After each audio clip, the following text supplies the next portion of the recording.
সুপ্ৰভাত, সকলোৰে আজিৰ দিনটো শুভ হওক। আহক কেইটামান মহৎ লোকৰ বাণীৰে আজিৰ দিনটো আৰম্ভ কৰোঁ। অভিজ্ঞতাই ডাঙৰ কিতাপ আৰু জীৱন হৈছে বিদ্যালয়। পৃথিৱীৰ আটাইতকৈ বেয়া কাম হ'ল আনৰ সুনাম নষ্ট কৰা। জীৱনক সত্য, সুন্দৰ আৰু মংগলময় কৰাই মানৱ আত্মাৰ চৰম উদ্দেশ্য।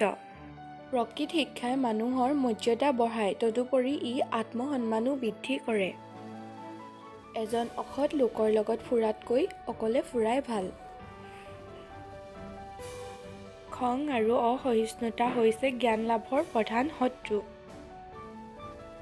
চৰিত্ৰ মানুহৰ আচল সম্পত্তি।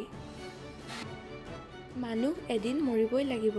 দুখ কৰি মৰাতকৈ বিনা দুখে মৰা বেছি ভাল। চৰিত্ৰৱান মানুহ পবিত্ৰ জলৰ নিচিনা। সিহঁত নিজেও পবিত্ৰ আৰু আনকো পবিত্ৰ কৰে। যাৰ ধৈৰ্য আছে তেওঁ বিচৰা বস্তু সকলো পাব পাৰে। জ্ঞানৰ নিচিনা পবিত্ৰ একোৱেই নাই।